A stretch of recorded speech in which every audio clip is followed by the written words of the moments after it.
Hi everyone, bienvenidas y bienvenidos. Welcome everyone to Beyond Just a Career panel. Latin America, Abya, Yala, Pachamama, Diaspora, and K to post-secondary education. We know that although TDSB, Toronto District School Board, celebrates Latin America History Month in April, that this work moves beyond a singular month, and we are grateful that you are joining us today. Before moving forward, I will be recognizing the stolen Indigenous land that each and every one of us are on and grounding ourselves in the land acknowledgement. We acknowledge, and I acknowledge, that we are hosted on the lands of the Mississaugas of the Anishinaabe, the Haudenosaunee, Confederacy, and the Wendat. We also recognize the enduring presence of all First Nations, Métis, and the Inuit peoples. And it is extremely important that we move beyond seeing land acknowledgements solely as a checklist to be checked off, but rather this also provides us as time as peoples of Latin America, Abya, Yala, Pachamama, to recognize that being on sole Indigenous land, that it is our duty, our responsibility as treaty holders, treaty people, to ensure to support Indigenous peoples here in their move towards self-governance and self-determination. And learning more about the Condor and Eagle prophecies, connecting our peoples across what we call today the Americas. And then moving forward with the African ancestral acknowledgement. And we acknowledge those who came here involuntarily, particularly as a result of the transatlantic enslavement trade. And so we honor, and I honor and pay tribute to the ancestors of African origin and descent. Today at the Beyond Just a Career panel, Latin America, Abya, Yala, Pachamama, Diaspora, and K to post-secondary education, hosted by Toronto District School Board Latin America History Month Volunteer Planning Committee. You will be hearing from amazing powerhouse of education leaders and learn about their intertwined personal, educational, and professional journey towards their intentional choosing to follow their calling into an educational space. You will also be learning, we will collectively be learning how the educational space is a site for transformation and what necessary actions are needed to further transform our educational spaces to ensure the well-being and academic excellence of Latin America, Abya, Yala, Pachamama, diasporic students across all multiple intersecting identities and ultimately all students. My name is Andrea Vasquez Jimenez, gender pronouns she, her, ella. I'm a co-chair for the Toronto District School Board Latin America History Month Volunteer Planning Committee, and I'm a community educator and organizer. I'm an Afro-Latina born to Colombian parents and what is currently known today as Toronto. And I will be very excitingly and humble to be the moderator for today.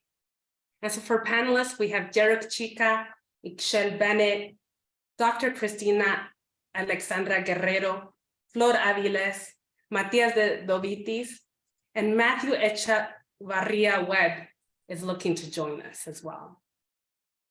And so let's get right into it. So meanwhile, our amazing powerhouse education leaders are introducing themselves. I will be posting a longer bio of really a snippet, a snapshot of their amazing work. So we'll be starting off with Derek Chica. Please introduce yourself, name, gender pronouns, how you identify as part of the Latin America, Abya, Yala, Pachamama diaspora, and your connection to working within educational spaces. Thank you. My name is Derek Chica, like I was introduced, and I go by he, him. I identify as Latino with Indigenous ancestry, and there's a reason for that, and maybe we'll get into that later on. But my journey coming here is I'm currently a lead guidance counselor in Toronto in the Northwest area in a school that's been identified as having high needs, which means that our students face multiple oppressions within our systems. And I support them. That's my day to day. But I'm also take a bit of part in some political stuff. I'm the first Latina person elected by Toronto teachers as a representative in some way. And so what I do is 5 times a year, I go to provincial meetings to represent Toronto contract teachers and adult day school teachers. And I mean, starting my journey, it really begins as a kid. I grew up in Toronto. I faced various times racism through our systems here in Toronto. And I didn't identify as such, but I mean, through learning and through lots of mentors and teachers, I've reflected on different experiences and realized that what I did in fact go through was racism. Starting right from like when I was 6 years old, I remember calling my dad, and in Ecuador we called him papi, right? So I remember calling out to my dad, bye papi, as they were leaving, and then just being made fun of by kids, and even the teacher was laughing. I remember saying, "Oh, you have a big puppy there," and everything, right? Which I mean, like it's a funny thing, but as a kid, I didn't really understand that. I just saw a bunch of people laughing at me, right? So starting from that to various experiences with the police in throughout high school and as a youth, to even in high school, I was fortunate to be doing well with like math and science courses and stuff, having comments thrown at me saying, "Oh, you're Latino. Why are you doing so good in school? You should be more gangster," things like that, right? Which influences the choices we make when we're developing. So those types of things sort of fueled my desire, at the end at least, to support more my community where I can, and I didn't want to at the beginning. Actually, I was more just wanting to become a dentist. That was my thing. I took the dental aptitude test and everything. I was on my way for that, but then I started with a U of T program called SALO. And SALO was for student aid and learning opportunities, and it was a sort of political tutoring program out of the Organization of Latin American Students at the University of Toronto to support secondary Latina students, and through their education journeys, high school. And what I found there was that I was able to support a need that people were asking for, which was science and math tutoring at the time, right? And a little bit of guidance too. Um, and then when I entered the system, I sort of saw things from a different perspective. I published something on this. It's called the experience of a Latino teacher in Toronto schools. And I started seeing different systemic barriers. So looking at like different decisions that are made, and sometimes through no fault of other people, like people just with good intent, but the system was set up in a way where it still had an impact on a negative impact on students in our community and other oppressed communities. And so I started seeing these systemic barriers, and what I started doing is bringing Latina students around me to central meetings to have conversations, and so they can raise their voices at these meetings and say what they're facing. And then we all sort of together started feeling a bit more empowered, saying that we could actually impact change when we raise our voices, when we say our concerns.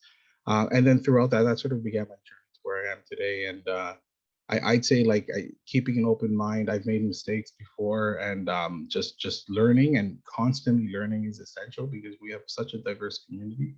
And I think that I say would be the most important thing.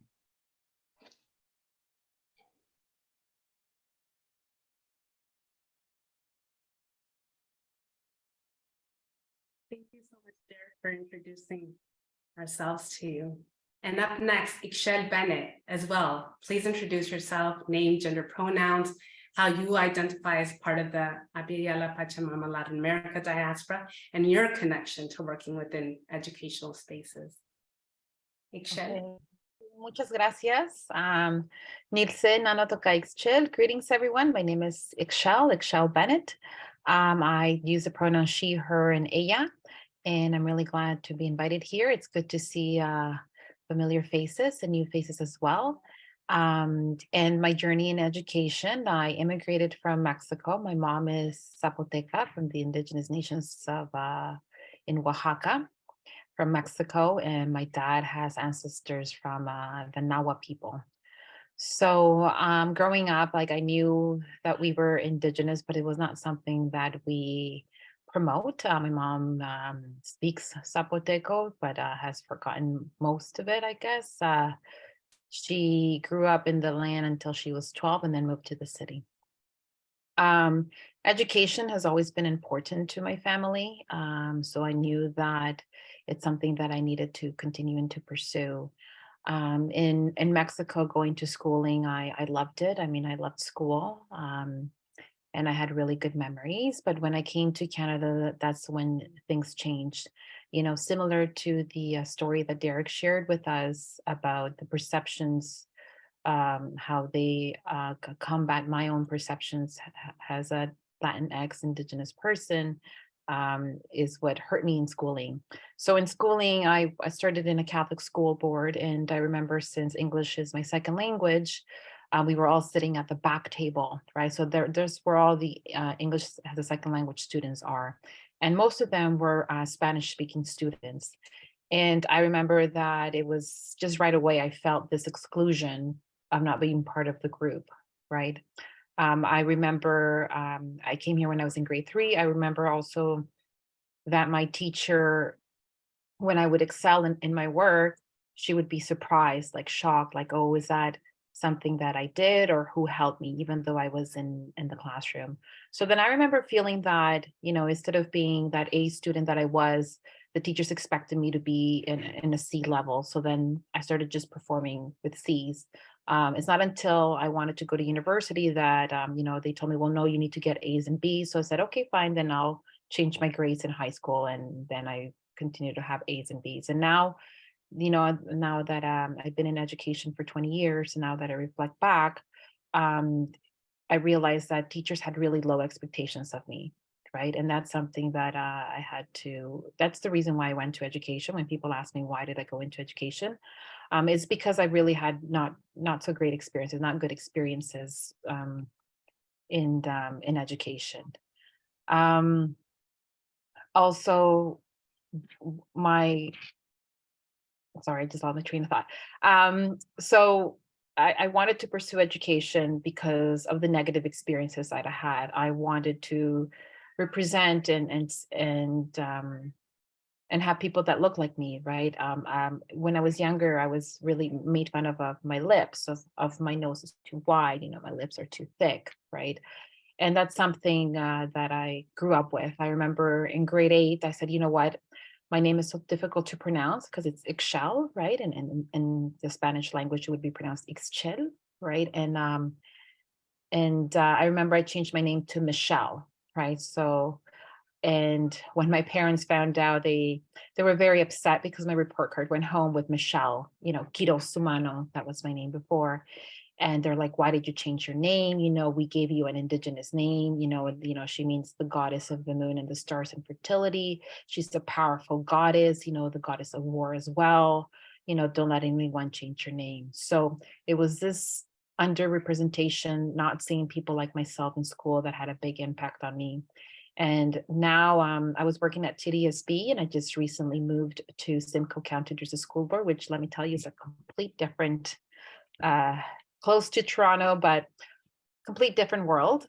And I am the only that I've met so far in this board. I am the only a Spanish speaking person. I know that Matt Webb is also part of our board as well. And he's the other Latinx representative that I know. And there's a lot of work to do. Like it's exciting, but at the same time, it's also very daunting, right? But it's because in the community that I'm with in Simcoe County, I'm a vice principal here, and we have a staff of 70 people, and only myself and another student and another teacher is racialized, and everyone else identifies as Caucasian. And the knowledge of not all, right, but most, I would say, is at the beginning stage in the equity continuum, but very open to learning, right? And that's always something that I can work with. When people are open to learning stance. So it is very exciting. You know, it's great that in the school that I'm in, there's a large Mexican community, to my surprise. So I have students coming in speaking Spanish to me. I have parents coming in as well. So it's a very unique place. So very, it's education is completely different. Like now that I'm in a rural area versus an urban area. But so I'm really glad I'm able to experience that as an Indigenous Latinx I identify as queer as well, woman. Thank you for that.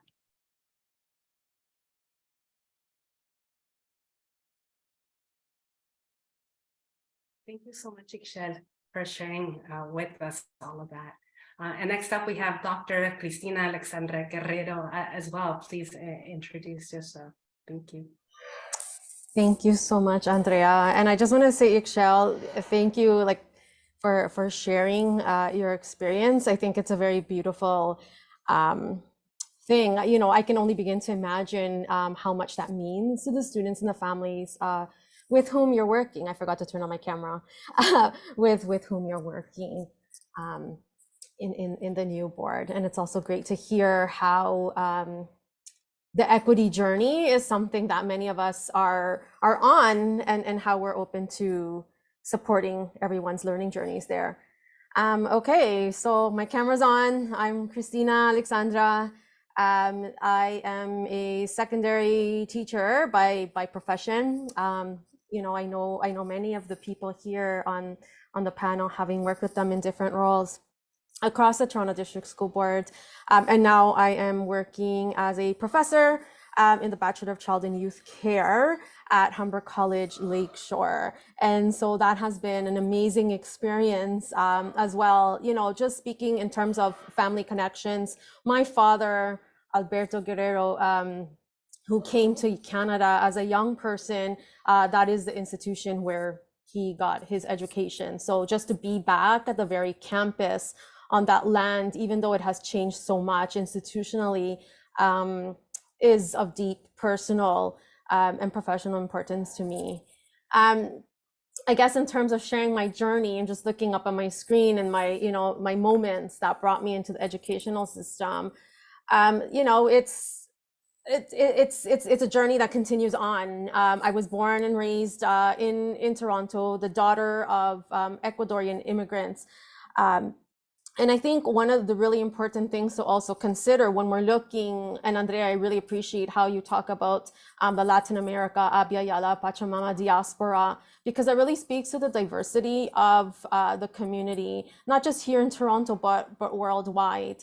Because oftentimes when people think about Latinidad, they think about it in terms of a straight line, right? They think about someone might have come, for example, my parents came, they actually met here, but you know, in their own respective individual journeys, coming here to Canada as a straight line without actually considering the complexity of their own lineages, right? Like my father, so my paternal line, you know, my father having Afro-Ecuadorian lineage and my mother having Middle Eastern lineage, right? On her father's side, really thinking about the complexity of the histories that come over the years and how migration takes place over so many layers and how that contributes to our identities as Latinx people who may come from a country, like in my case, Ecuador, but also how that plays out here in Canada. And for me specifically in the Toronto context where I was born and where I live and work.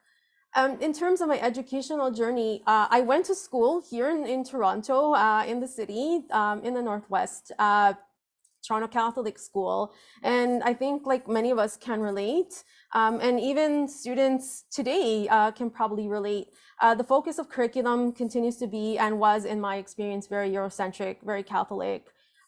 Even though in my middle school, we had Spanish lessons, like literally from junior kindergarten on to grade 8, our second language education, we did have the French, but our second language education, our heritage education was actually in Italian.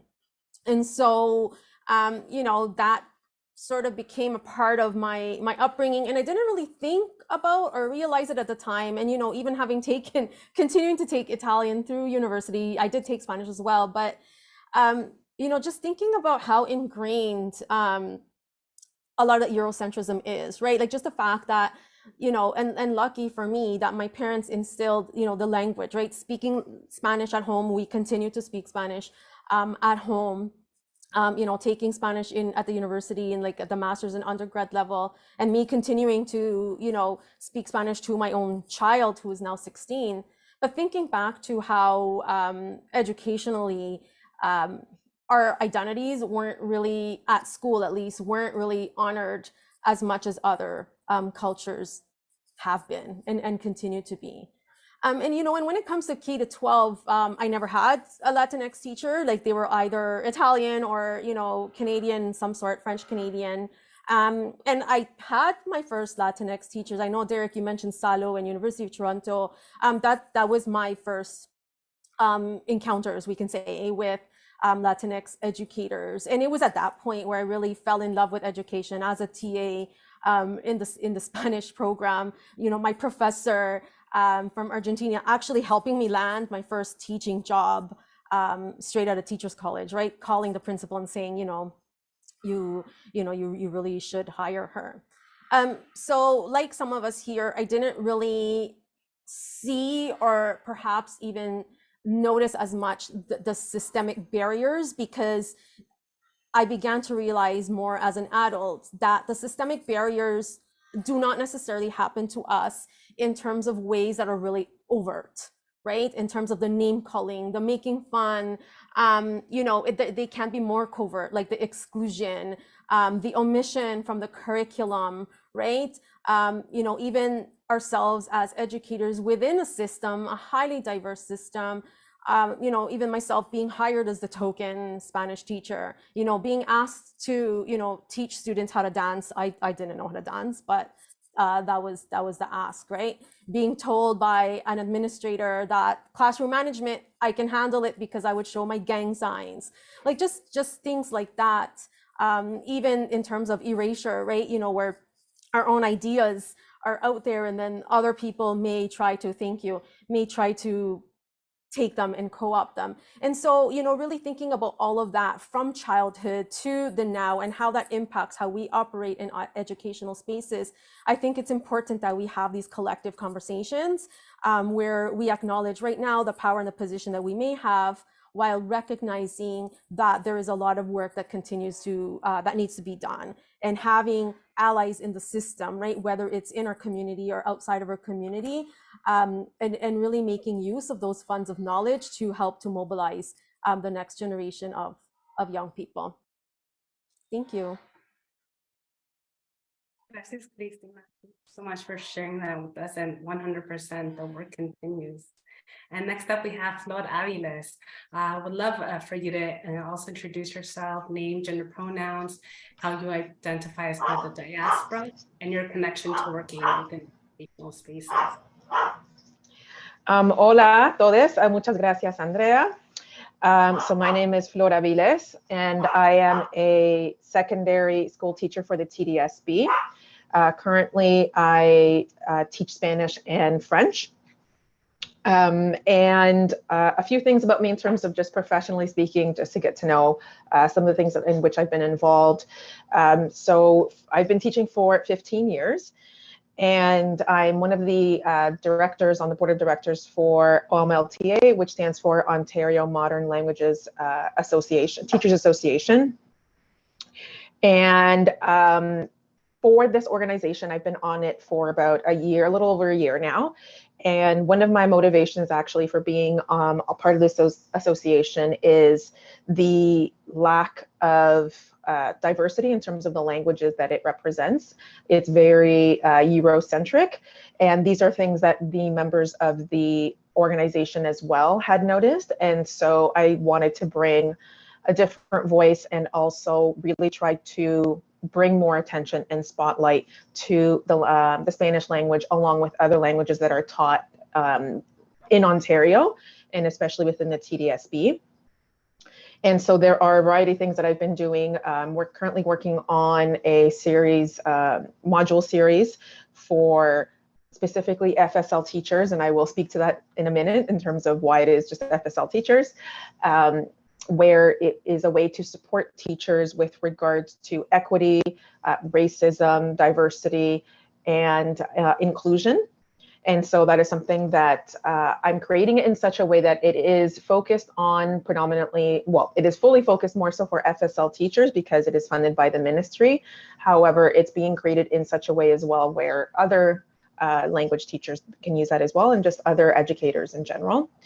I've also done workshops. I did a presentation actually and a workshop for OMLTA at a conference that we have in spring, specifically for teachers that teach Spanish.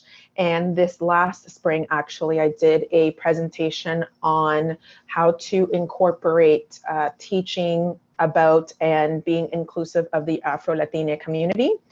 And these are, and just presenting various lessons and activities that I've been doing in my classroom with my students.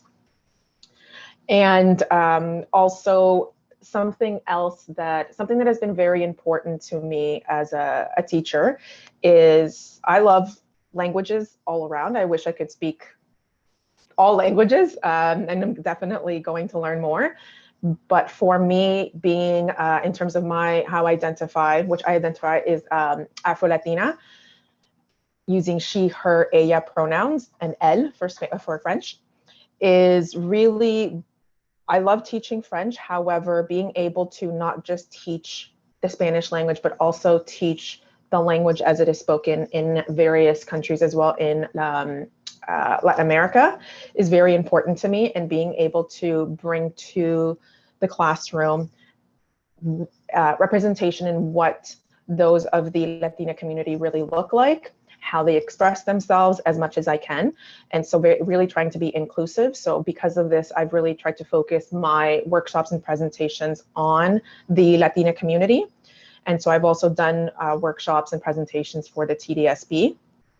And this coming September, I will be the new department head for the language department at my school. And a couple of the things that I would like to focus on as well is continuing to focus on Indigenous education, but especially Indigenous education within the Latina community and the Afro-Latina community as well. Something else as well is that in terms of why I decided to become a teacher, I wanted to become a teacher when I think I was 6 years old, and I told my dad I really wanted to be a teacher. I liked teaching people different things in general. And I remember that when I was about 6 years old, going into grade 1, my dad said that the school that we were at had closed. And so he said that we were going to be going to a new school that had the immersion French program. And I had never heard the French language, but I'd always, I think, just had a fascination for languages. I really enjoyed learning to speak English because that was not my first language. And I said, well, why do you want us to learn French? And then he said, well, it's the second official language of the country. You will have more opportunities in that way moving to the future, et cetera, et cetera. And I was really excited because I really like learning things. And I would say only in the last few years, especially as I've been doing a lot of work in terms of learning and unlearning about the various racial challenges, discrimination, racism, and colonialism, and all of the very systemic barriers, the varying systemic barriers that exist.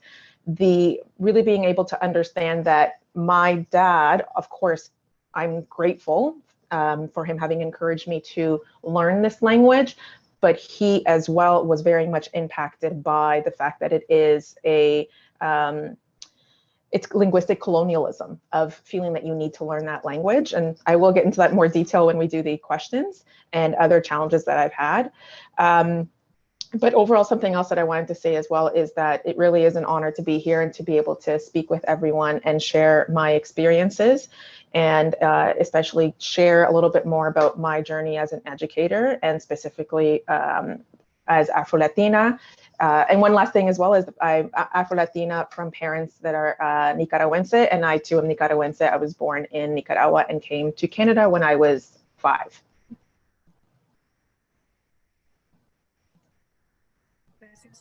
Thank you so much for sharing your journey with us. And we're jumping over next to Matias de Dovitis. Please as well introduce yourself to the space. Gracias. Thank you. Thank you, Andrea, and thank you to everybody that's participating here today. My name is Matias, he, him pronouns. And I'm the school board trustee in Ward 4 for the TDSB, and the first person of Latin American heritage to be on the school board in 25 years. So I came to Canada when I was 11. I came here from Uruguay, and part of my process through the educational system really shaped my interest later in politics. One of the things that motivated me to get into politics was the lack of presence of Latin American people as I saw then in the university spaces I was in. It's so, I had some positive experiences. I remember my Spanish course at Aintree Collegiate. I still remember Miss Montenegro. And I use that a cultural connection in the home. I used it in class in order to try and mold friendships and find and retain parts of who I was. But it was still a very difficult experience for me. Facing some of the same barriers and obstacles that some of the previous guests panelists have sort of recounted, and sort of hearing echoes of some of the things I went through.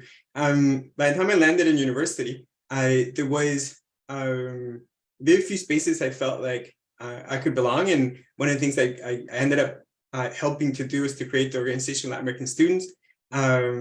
That's how I met Derek many years later. He's a little younger than me, and we've sort of stayed in touch since then. But those pieces often weren't there, right? So it bounced around a lot in university trying to figure out ways to connect people and things. And that's actually one of the ways which I got involved in politics later.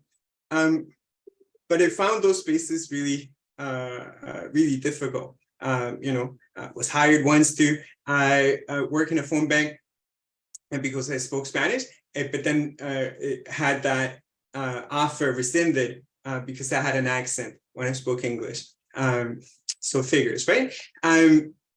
Found difficulty in being able to operate in some of those spaces. I wanted to create some bridges for folks, helped to organize OLAs at the beginning, helped also later to create an organization called Conocer, Teach and Learn, to help Latin American students do better, right? Tutoring and a number of other things, and was really shaped by a study that came out around the time I graduated from university. I found that 40% of Latin American students were not graduating from high school, and that helped shape the activities of a number of other folks and that were part of that network that helped to create these organizations, these charitable organizations. And I was on the board for the organization for 10 years, just recently left the board because of my duties for the school board. And to me, I sort of seen the community sort of try to fit into some of these spaces, but not always succeeding, and seeing some of the statistics around some of those successes, going back into the system to try and shape that system and failing a number of times. It took me 2 tries to get elected.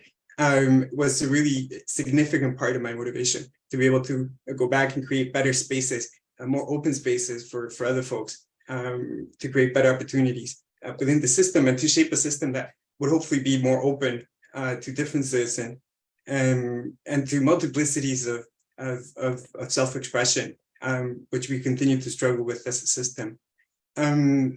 So I'll leave it at that for now. I know we have a lot of materials to go through. But absolutely, my own heritage, my own experience has shaped my political voyage, and it has always been a really significant part of how I see my own politics. So thank you. Gracias, Matias. And our next panelist, they send their regrets. They will not be able to make it today. However, I am going to be reading their bio, and we do send our love to Matthew Chavarria Webb, pronouns they, them, that were unable to make it. And so Matthew identifies as an Afro-Latino, Afro-Latinx, and also identifies as Black Latin American. They have historical roots aligned to mainly sub-Saharan African, particularly Yoruba, Congo, and Igbo nations, but also strong Cuban and Spanish ancestry. Matthew is a superintendent of education, K-12, at the Simcoe County District School Board, north of York Region. They have the diversity, equity, and inclusion, human rights, employment equity, and multilingual learning portfolios. They were the Simcoe County District School Board's Human Rights and Equity Advisor. And before that, Matthew was the Simcoe County District School Board's Principal of Diversity, Equity, and Inclusion. And before working for the Simcoe County, they worked for the Toronto District School Board as an elementary school principal at 3 schools and vice principal at 2 schools, as well as centrally assigned teacher in Scarborough for 5 years. So we're going to be jumping right in, and we'll be starting off with Ikshel. And the question is, can you share some of your journey, highlighting additional, some additional pivotal moments from what you had mentioned previously that brought you into the educational system, including how you yourself stay true to your multiplicities of identities while still functioning and working within a Eurocentric educational space. Some of those additional pivotal moments can, for sure, definitely highlight systemic barriers you may have faced, and moments that have really transformed you in the work that you do today. Ikshel, take it away. Gracias, Andrea. Yes, pivotal moments. So even in education, though I did not have a good experience in elementary school and in high school, I do recall that in university, I wanted to find more about my identity of who I am and where I'm from. And I went to York, and I guess at that time, it was just I did not find anything on Indigenous education. So I ended up taking a Spanish literature of the golden era. Right. And I just was really hungry for that, for people that look like me, that think like me, that has the same background as me. And I did find it there for some people. And from there in university, I also, I love languages and I wanted to take French. And I recall that I was, because I wanted to become a French and Spanish teacher, but that didn't happen. And I was in the honor roll in the French program at York. I got scholarships to go to Trois-Rivières to study French, and I had my dreams shattered by a professor who told me that my pronunciation was not good enough, right? And she even suggested that I should drop out. So this really did crush me. I was already 3 years into learning French. I do recall telling her, this is my 3rd language that I'm learning. And I felt very proud of my pronunciation because other people would tell me that I'm really good with languages. So, but I had no one, I had no other professors that I could go to. I had no other colleagues that I could go to. My parents were super busy. All they just wanted me to just to graduate. So, so that my dreams were crushed in that moment. So I left French and I just did I think it was called a double honors major in Spanish literature. From there, like I shared earlier, that I did want to become an educator because I wanted others not to go through what I went through. And I started as an elementary school teacher. I focused on special education. And I really just loved working in, I would always tell the principals, put me where no one wants to go, right? I want to be there. And that just, and I did get that. So I went to special education. At one point, I did work as an English as a second language teacher. And then from there, at York, at TDSB, I remember there was an ad to take a master's in the first cohort for Aboriginal education. And I thought, there's Indigenous people here, which, historically in schools, it was not taught, right? It was taught as people from the past. So I took the master's, I got accepted to the first cohort. And that's where I met other Indigenous people, not just First Nations from Canada, but I also met people from Chile that were Indigenous. So took a long time in my career. I think it was after 12 years in TDSB where I'm like, wow, I finally found someone that I can connect to, like my community, right? So that just had me straight up, and I felt, that the search kind of was over. I found home, away from home, and it was a wonderful experience. After I did my master's, then more opportunities came.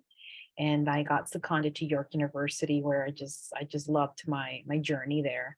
And I had the privilege to work with Dr. Susan Dion. She's Lenape Potawatomi.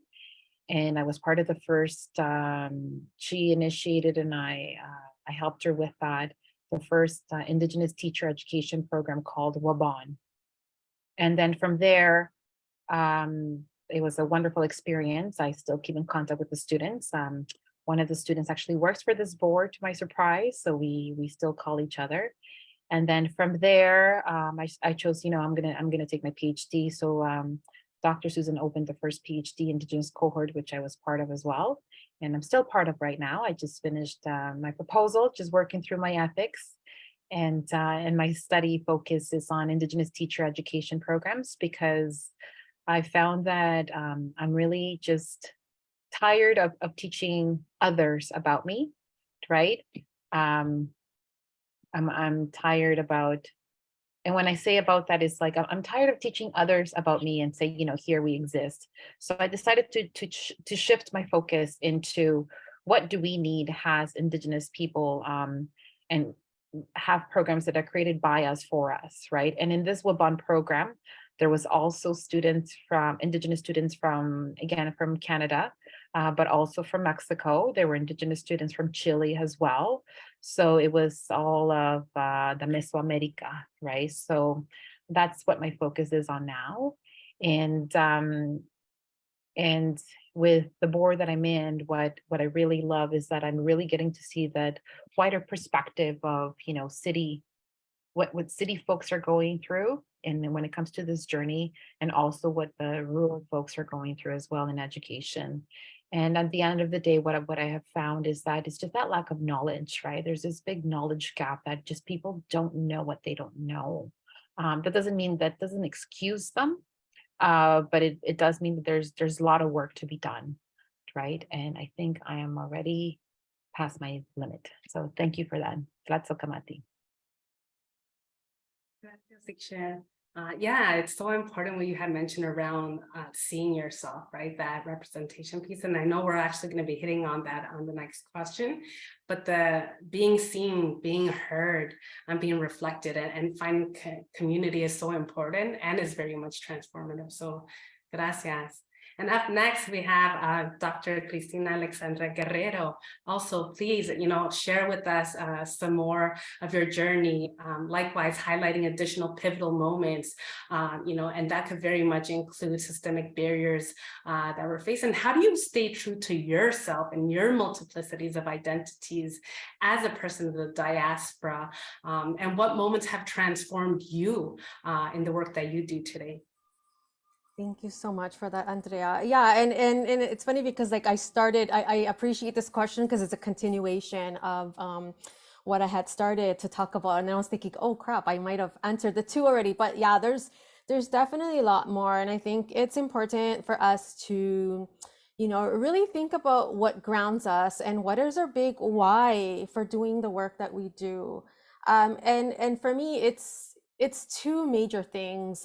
One of them is about our identities, really having those opportunities to further explore and to be ourselves, to love ourselves, because I think, in many years past and even now, to a certain extent, not many of us have those opportunities to really love ourselves in our totality, right? If we're looking at beauty standards, for example, or if we're talking about who's represented in curriculum, who gets those positions of leadership, for example. And so that's something to think about for sure. And what can be our role in really helping to change that for the next generation so that they can see themselves, so that we can, talk with them. And so I wanted to connect back to the point about relationship and familia. And I mean, us defining familia as on our own terms, not necessarily in terms of the blood relation, but also our professional relations, our work relations and all of that. Very fortunate in my doctoral studies, having had the absolute wonderful mentorship of two people in particular, one of them being my thesis supervisor, Ruben Gaston Bide Fernandez, who was the PI on Proyecto Latino. you know, and I know Matias was talking about some of the statistics coming out, right, in terms of the 40% of students not Latinx students not finishing high school, and really, you know, how he helped me to navigate a huge, you know, and very daunting academic system, and scholarly system of sorts, and how to connect that into educational practice. And, you know, and it's, you know, I think that's been something that has really helped to frame and shape my own practices as an educator. And really, you know, things they don't teach you in teachers college, right? You know, in relation to conducting ethical research, in relation to conducting you know, relationships with community. And so, you know, those were some of the pivotal moments, right? Like in that course of that research, really getting to connect with community and create new relationships there. And from that, even learning myself, right? It's not just a take sort of situation, but also thinking, okay, you know, as a teacher, as a graduate student, as a community researcher, what can I draw from that in order to help the next generation of students who do continue to face systemic and academic barriers. So I continue to do that now as a professor myself. And there are many Black and Latinx students in the Bachelor of Child and Youth Care program, and really sharing a lot of that knowledge, because they are going out into the front lines and working with young people. Because like what I do want to say about that at the end of the day is that there are so many gatekeepers out there, and some of us have shared, right, our experiences of having our dreams crushed or whatever that might be, right, that might have stopped us. So how might we you know, how might we learn from those experiences and help to remove those barriers so that we are not also complicit in maintaining the status quo. And in terms of a pivotal moment in education and really supporting, it was funny because actually just last night, my dad told me that at the dinner table, we were over, and it so happens that the daughter of one of his family friends happened to be one of my students last year. And then she shared with my dad in terms of how much she had learned in the courses that she took with me, and how, you know, she was really excited to take that on in her own journey as an educator. So yeah, it's about community connection and, you know, that sense of familia for sure. Thanks. Thank you so much. And that definitely resonated, that connecting in regards to family, community. And also I loved how you mentioned the part about, you know, us ourselves within these spaces having to be very conscious and mindful, just as you mentioned, that we in turn don't become those gatekeepers, but rather support others towards, you know, collective upliftment. So gracias, gracias, y gracias.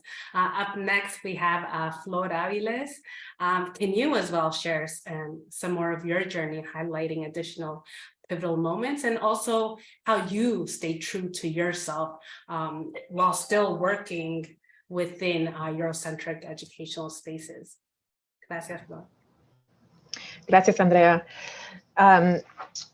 So it's very interesting because for me as a teacher, especially because when I first started teaching, in my first year, I only taught French, and I did an undergrad in both Spanish and French, but unfortunately, the languages, but unfortunately, and this just speaks to, again, the lack of, I think, availability and resources and support, at least at the time, and I think that some of that is still lacking. The teacher of colleges that I went to, Faculty of Education, did not have Spanish as an option for a second teachable, that language. And so I did have to further my education in order to be able to teach that language. But originally, having grown up, having first taught and also done my practice teaching in French language space, and then also growing up, because I went to an immersion school, I actually did have a very hard time as a child, as an adolescent, and even as an adult and as an educator to find my place and being able to, and actually feeling represented and feeling comfortable with my identities. And so, for example, growing up, there were many challenges for me in the educational system because I went to a school that was of a very different socioeconomic background in terms of the backgrounds of students compared to my family, me and my family. And because of the challenges that we grew up with, being immigrants and my parents both working and having those varying struggles that often arise, going to a school where all of the students were predominantly white students, very few students of different racial backgrounds, it was definitely difficult to see myself identified. And that still continued, not just as a student, but as a teacher. However, even when I was in high school, actually, my teacher for the Spanish courses was a teacher from Spain and was teaching us that type of Spanish. And I remember I asked many questions. Well, why are you saying this? We use this, we use that. And there was a lot of it having to be done that way because the Spanish of Spain was the standard Spanish. And so I found that to be very challenging. Then when I went to undergrad and I did a double major in both languages, although actually all of the professors were from Spain, I do feel that I was now in a different space because I met other individuals of Latina community. And so I found that to be very helpful in finding my own space and my own voice. And then as a teacher within the TDSB, I thought that this was an opportunity for me, especially starting the Spanish language program at my school, to be able to provide a more inclusive space and be able to connect with other students of the Latina community and trying to support them so they don't have the challenges that I had growing up as a student and not feeling represented.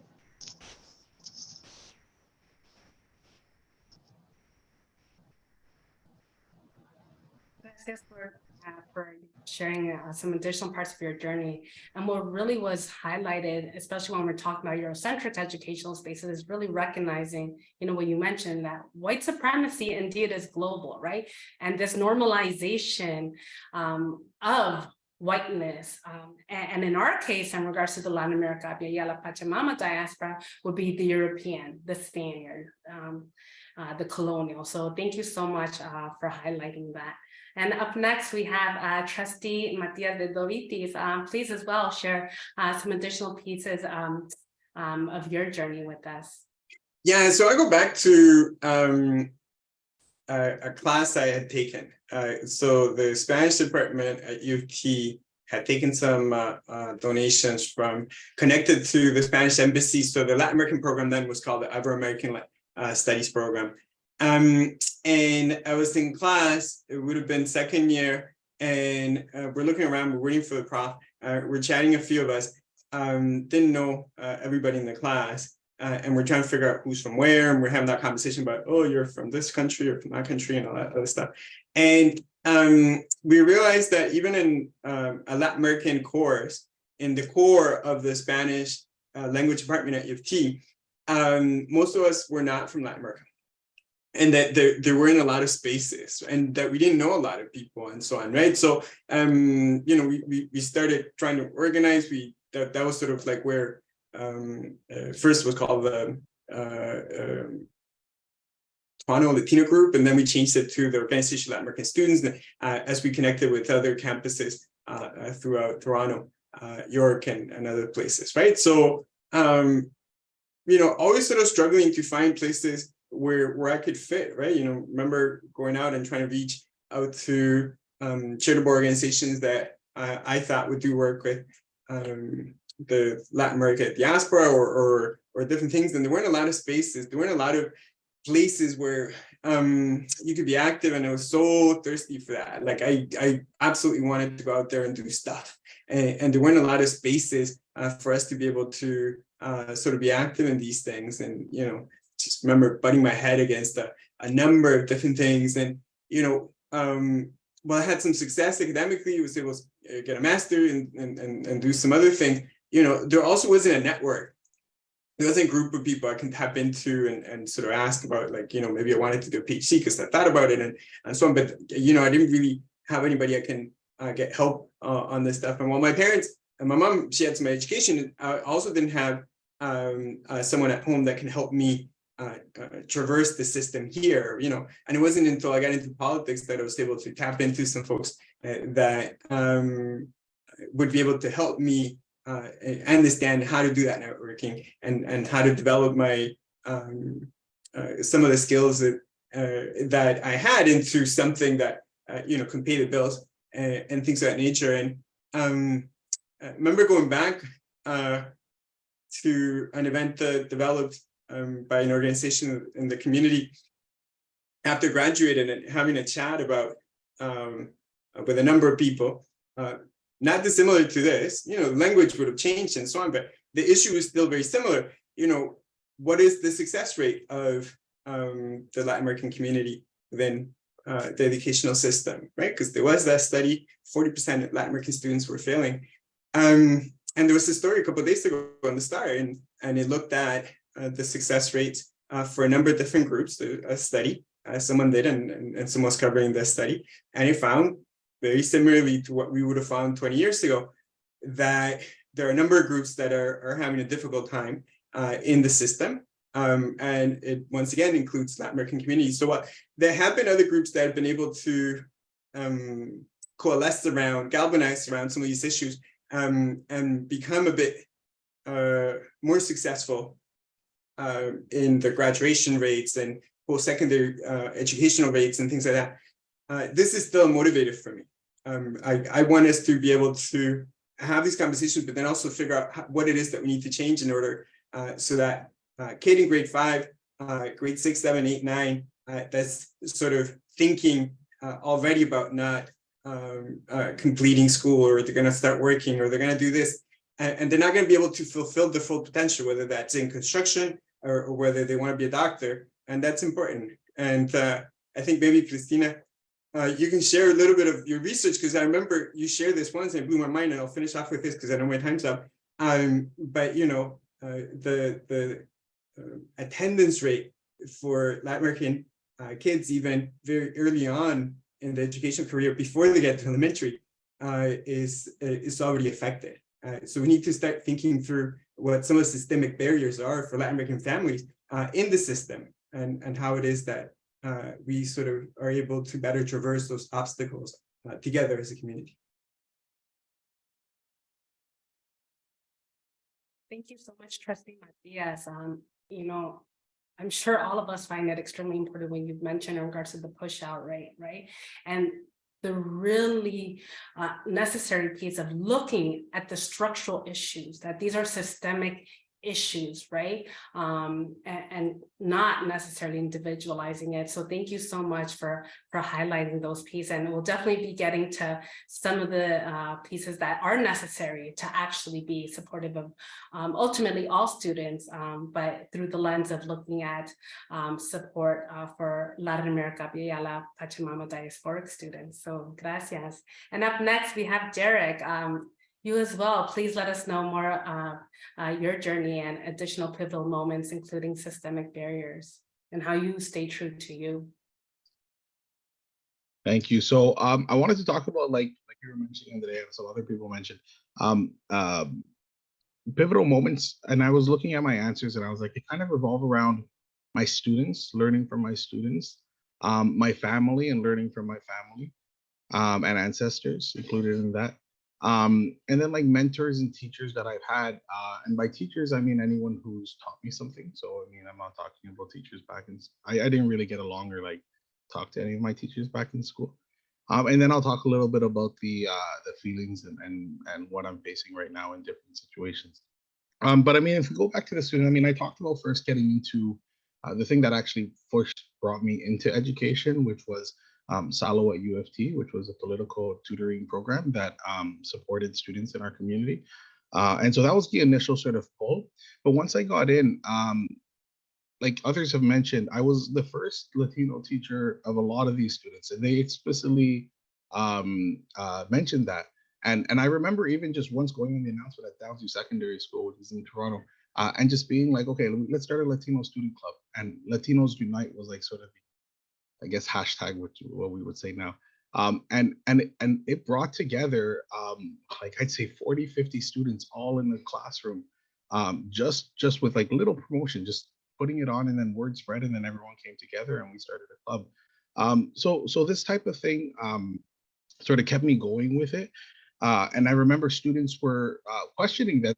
They were like surprised that there were Latinos even in university, right? Because of the stereotypes and the things that we see through media and friends, it gets perpetuated through various systems. That alone was already big enough to say that I went to university and you can too, right? So that was a big moment, I think. And then another big moment for me that really got me into is learning a little bit more about my ancestral indigeneity and indigeneity and what that means. And the way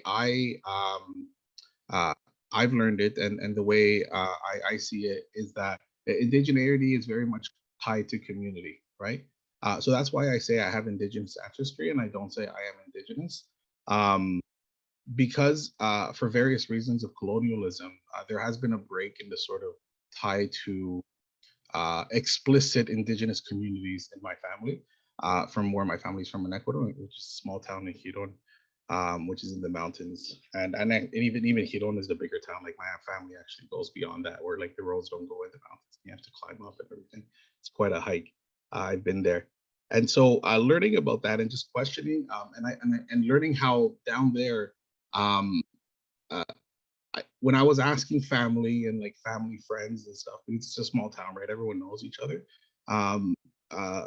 Like who is indigenous, or that didn't go down well, right? Because no one wants to identify as Indio down there, right? And so even though they would look like brown and look very indigenous and dress in what would be more traditional indigenous outfits, nobody would identify as indigenous, including my own family.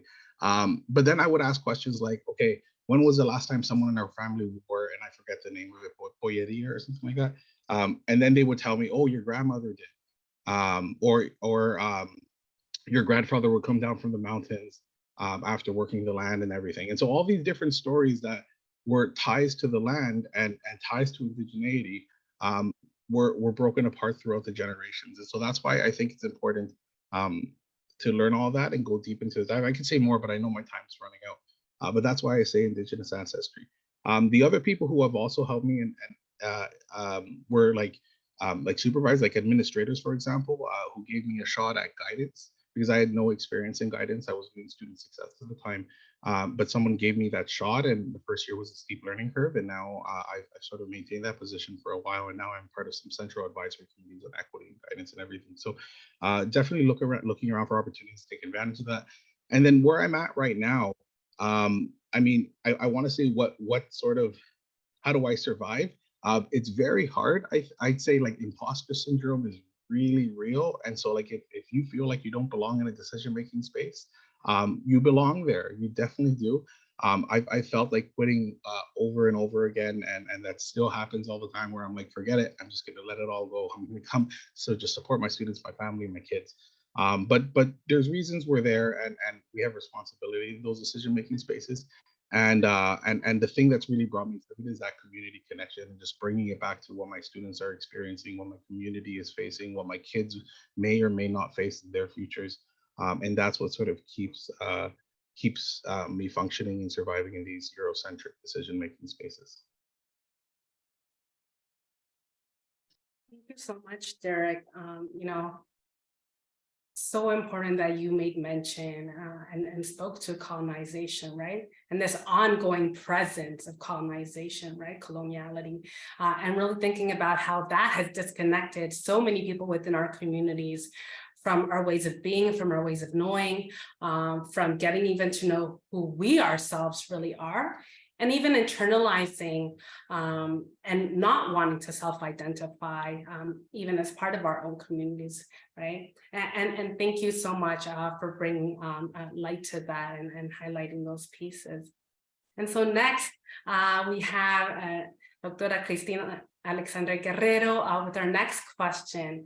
And so, you know, we all want to know, did you see yourself in the totality of your multiple identities, not only with your ethnicity as part of the Latin America diaspora, but as well as the multiple intersectional identities? Did you see yourself represented within the adults in the educational space when you were going to school? And also, including and beyond your own physical representation as a person of Latin America, Abya, Yala, Pachamama diaspora, what has been fundamental that has supported you in co-creating transformative spaces for and alongside and with students that actually is impacting the well-being and academic excellence of students themselves? That's a really, really big question. So I'll try to answer it in pieces. I'll begin with the first piece in terms of seeing myself in totality. No, absolutely not. You know, especially in the K to 12, right? You know, when we're talking about, there weren't many people of Latinx, Abya, Yala, Pachamama, diasporic identities in elementary school. In high school, there were more. But in terms of the adults there, no, I didn't really meet anyone until I was in university, right? And you know, even now, I'm just realizing, oh my goodness, like we're connected to the Spanish department at U of T in many more ways than I thought. Actually, I think that's a great conversation to have with my former professor that I still keep in touch with from there. And, you know, going towards the second part of the question with regard to what's been fundamental in supporting me in, you know, with regard to the students and co-creating those transformative spaces, I think it's so important when we talk about education and educational spaces that we look at it in a way that's beyond the institution. Like, you know, like just thinking about how I talk about la educación with my mom, right? For example, it's not just that building, that school space, you know, in our case that we call in the TDSB. But what does it mean, la educación, when we look at community education or family education, our own upbringing, and how do we, you know, and I know a lot of my colleagues in the TDSB have done amazing work with respect to community education and bringing, you know, really critical CRP into schools. So I'm thinking about like even our own conceptualization of school and schooling and how that paradigm shift can really help to support students, not just socially and emotionally, but also academically. You know, because there's a lot of work that still needs to be done, right? Regardless of whether we are in an urban space or in whatever space we might be, but even in terms of thinking, you know, what are the expectations that we have of students and even ourselves as racialized people? Like, do we have particular biases that we need to confront? Are there particular words and tones of language that we're using when we're talking to students? And even with that, like that mindset, I think Derek had mentioned something about working with his students rather than, you know, and I think that's an important consideration in practice, because lots of times when we talk about pedagogical strategies, it often has to do with the work that we do on students rather than with students and by students. So I think that's a really big thing. And that was something that really came up in the research that was done in Proyecto Latino, thank you, in terms of, you know, that authentic from the ground up building curriculum as well. And so the other thing, you know, just very quickly in terms of supporting well-being of students from the diaspora is thinking about what is valued when we talk about languages, when we talk about the arts. Like, you know, my sister, she's an elementary teacher in the TDSB now, but, you know, she went to an arts high school, and for her admission, it was about her conforming to Eurocentric, you know, ballet dance, you know, rather than, you know, her version of flamenco. They saw that more as, you know, a cultural practice. They didn't see that as something that was worthy of admission to the school. And so there are many layers, whether we're looking at admissions, practices, mindsets, words, that we really need to think about when we're talking about representation and honoring students' identities that goes in ways that are way beyond that typical curriculum of books and the lesson plans, because our curriculum really is everything from what we say to what we do to the actions that we take, not just in April and May, but really throughout the whole year. Gracias. I got to do some snaps to that, because 100% curriculum is everything. And I love how you made mention about how education is beyond just like the buildings, beyond just like what is schooling, right? That education really can be anything and everything. And really, I love how you highlight the working alongside and with students, not placing things on students. So gracias so much. And up next, we have a Flor Aviles. Likewise, we want to know, did you see yourself within your multiplicities of identities? Did you feel represented within the adults in the educational space when you were going to school? And then second subset question is, including and beyond your physical representation as a person with the ethnicity of being of Latin America, of the Latin America diaspora, what has been fundamental and has supported you in co-creating those transformative spaces alongside and with students? Gracias, Andrea. So definitely growing up and as an educator, as Cristina had also mentioned and alluded to this, I definitely did not feel represented. And growing up especially, and I would say only in the last few years, that in the last 4 or 5 years, as I've done a lot of work with unpacking and learning and unlearning, with regards to all of the nuances, but also the systemic barriers and so on, that I really understood my own identity, the multiplicities of my identity as well. And so, for example, prior to, I would say over the last 2 years, and even especially in the last year, I did not identify as Afro-Latina. And a lot of it was more so feeling that I didn't have a right to, even though my dad is Afro-Latino. On his side, my great-grandmother is of Black descent. However, because it was never represented, and because there was never any learning or unlearning growing up, and even as an undergrad student, and even as an educator with regards to colorism and the various representation in terms of skin color that exists with Afro-Latina individuals, like myself, for example, and within the Afro-Latina community. And so not being able to understand, for example, my sister, who was much darker skin, and then often questions that we would get growing up were, she's Black, you're not, how are you related? Or even just people would say to me, are you Black? Are you this? Are you that? And just asking those questions that are completely inappropriate. I know that those were the 90s, but still just that lack of understanding, but that still exists today. And so as I've done more learning for myself as well, these are actually experiences that I have shared with my students. And that's the way that I also try to create that space for them to feel included, that inclusive and very welcoming space, because I have students in my class from the Afro-Latina community. I have students a couple of students that are, actually one in particular that has varying ancestry. She said that she is, I think, like Middle Eastern and then Latina, and varying, like I said, varying ancestry. And so what I try to do in my classroom, especially given my own experience in sharing my experience with my students, just being very earnest with them as well, allowing them to have a voice to do the same. And as a result, we both have been able to learn from each other. And one of the main conversations I also try to have with my students in understanding colorism and understanding what the Latina community actually looks like, what it entails, and the multiplicities, is also expressing to them that, yes, I am Afro-Latina because of my father and my mother, my father being Afro-Latino.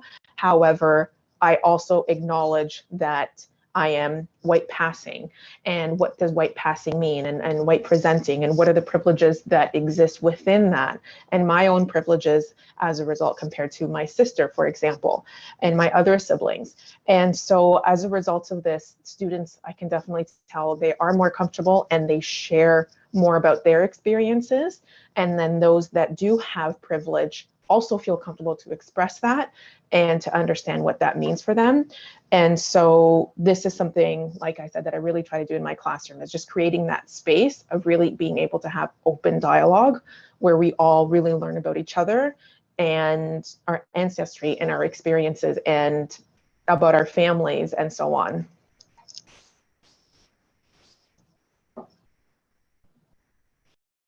Thank you. Gracias for mentioning that. And that's super important, right? Talking about within our communities, colorism, shadeism, and how that also impacts students within educational spaces, right? Which we're bringing up, or really reminding me of, Jarek mentioning about the distancing, his family distancing away from Indigenous identity, right? And in your example, really talking about the distancing away from Black identity and Blackness, right? And so I think it's super important what you mentioned, and it really brings to mind, a former supervisor of mine, Dr. George J. Sepade talks about the Black-white prism and really understanding colorism and shadeism and how whiteness is rewarded and Blackness is punished, and how in many instances, because of white supremacy, because of colonization, that we ourselves, in many instances, have internalized that and keep away from these discussions. So thank you so much for highlighting that, Law. And up next, we have Trustee Matias de Govitis. Please, as well, we want to know, did you yourself see yourself represented within the adults in your schooling journey, and also including and beyond your physical representation as a person of the Latin America diaspora, what's been fundamental to yourself as a school trustee in supporting and co-creating, shifts and changes for transformative spaces alongside and with students? Matias? Yeah, so I was listening to people, I thought about a couple of experiences. First of all, really only had that one teacher, Ms. Montenegro. I'll mention her again because sort of having to reflect back on these spaces, I appreciate it more even than when I was a kid. That was our safe space, right? We had the Spanish club, we called it, and then you got to hang out with other Spanish-speaking kids, and there was that sort of sense of camaraderie and friendship and so on. I didn't really have that through the rest of my entire school life within the TDSB. I reflect back on that a lot, and cis male, white passing. I don't have some of the experiences that some of the other folks talked about, but in my family, those issues of colorisms, I mean, the language is different and changes over time, but my grandmas went through that and they dealt with it very differently. One of them sort of dealt with it in a sense, a bit of denial.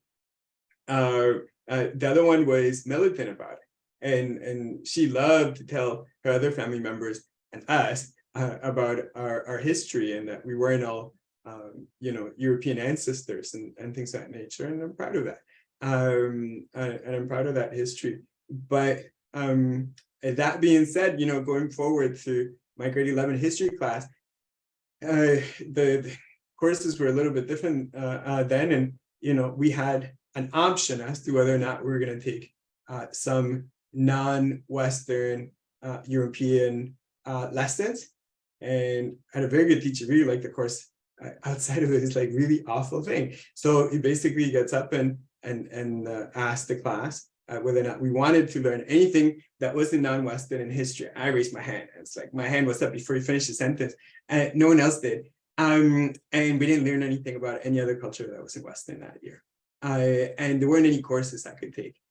So I basically ended up in grade 12 going to a night school, and basically an hour and a half away to take Spanish, because there wasn't anything in my part of the city that I could take.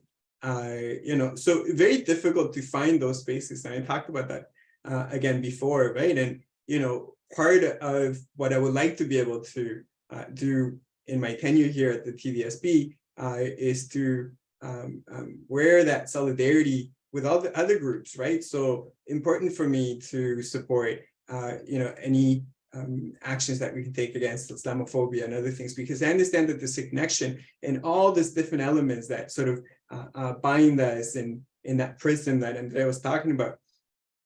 And these hierarchies that exist in society, some of those same biases exist in South Asian communities and other around colorism and whatnot. So how we deal with these things and how we create better spaces and that are more welcoming is a really significant part. But on a personal basis, it was absolutely difficult. It was absolutely difficult for me, particularly through high school.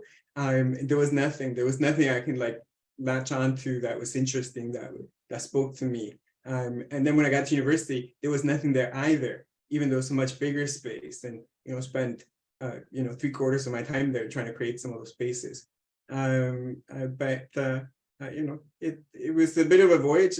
I think we're in a slightly better place now. We have better language, we have better understanding of what some of these things are, and I'm hoping that together through these conversations we're able to start building better spaces for that next generation of kids that's coming through the system.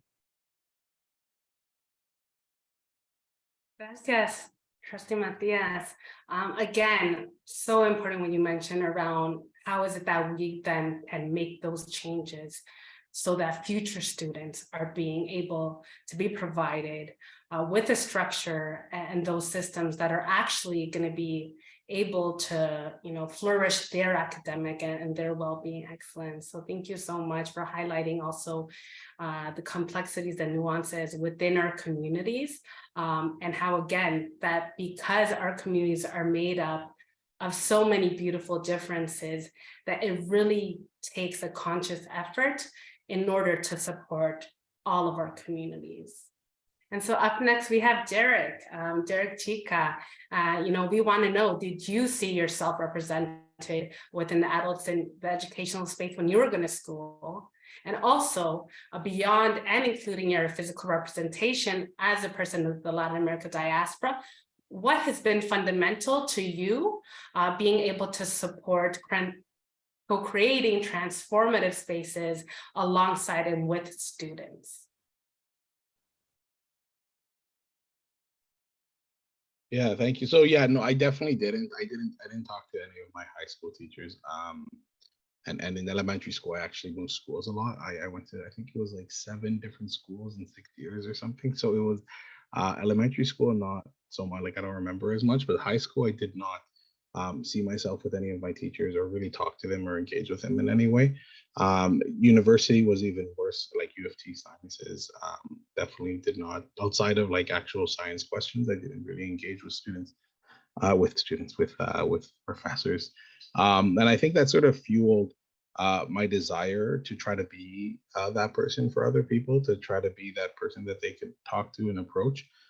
Especially because I recognize I have so many privileges, right? Proximity to whiteness and everything. So because of that, I asked, what if other people don't have these privileges and they go through similar experiences or worse experiences, and then who are they going to talk to, right? So that's part of the thing that fuels my desire to try to do that in guidance. And a shout out to my daughter's school, I will say Glen Park in TDSB, because she's going through something completely different. For Latin America History Month in April, she went on the announcements, and she's in junior kindergarten. And so she just said something very simple, saying that my papi is from Ecuador, my mommy is from Colombia, and I was born in Canada, or we were all born in Canada. And so just something that simple, being able to say that on the announcements, and her teacher and her administrators definitely purposely attempts to engage in representation for her. So I'm loving that. I think the one fundamental thing in transformative spaces, not one, sorry, there are many, but the one I want to highlight is unconditional support.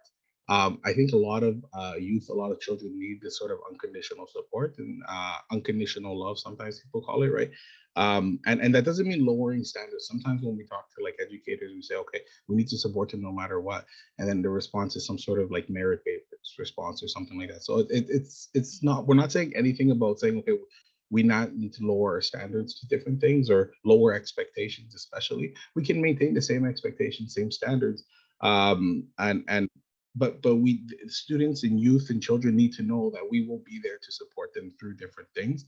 And then of course, accommodations and modifications and things like that are especially needed for special education situations. But that knowing that unconditional support is just like my guidance students, hopefully at least they tell me they do. So I think it's working. They know that regardless if we come up with a plan and then the plan doesn't work and they don't show up to a single class, they know they can come back to me and we'll come up with a new plan now for the next term. And there won't be any judgment or anything like that. It'll just be like, what happened? What can we change? Let's get a fresh start next time. Right. And so that I think is really helps students see the system a little bit differently, which is essential for transforming our communities.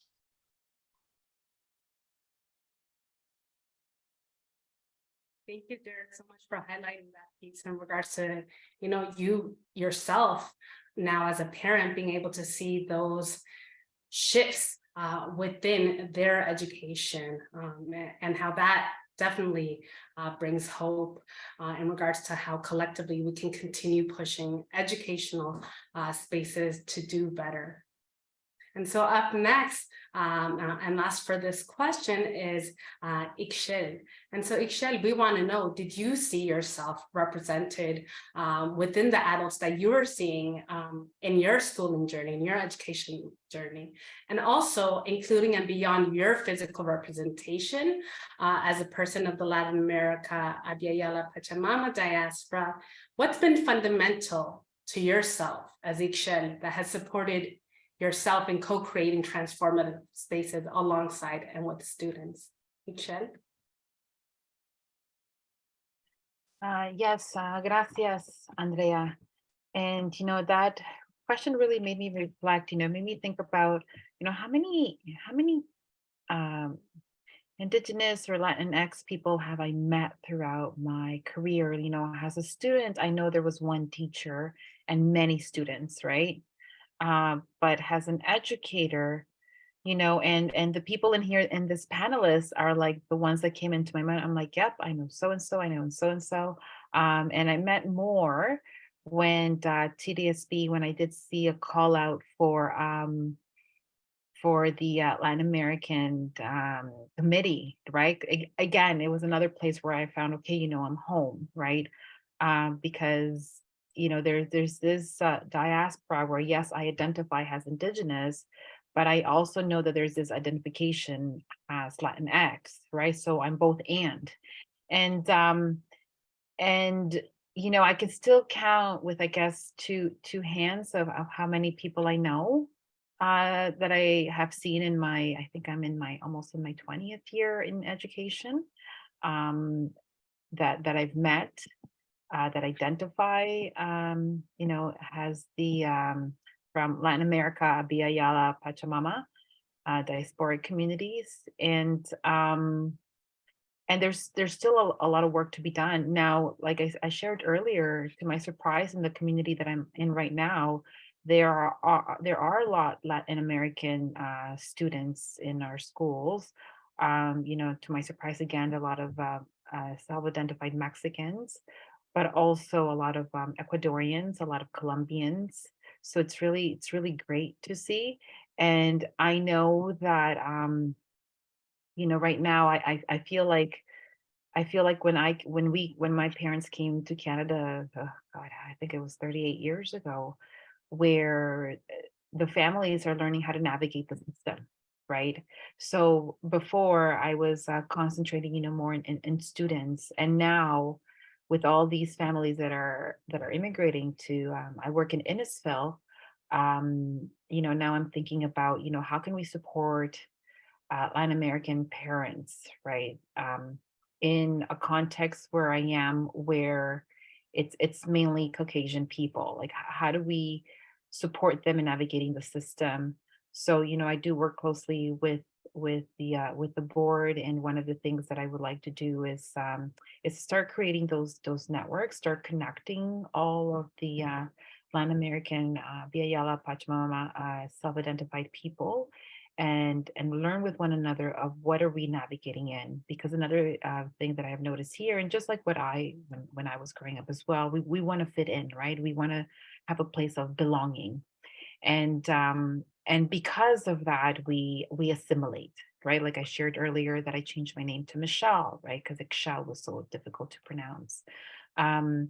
And another thing that I do to disrupt that is that here in the school, I'm very open about who I am and where I'm from, and I'm very proud of that.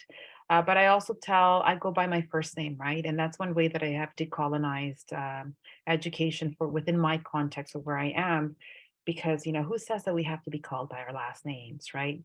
My grandma always says, how can I get to know you if I don't even know your first name? Right. So I know before it was like a taboo, like, oh no, we cannot know the first name of our teachers, right?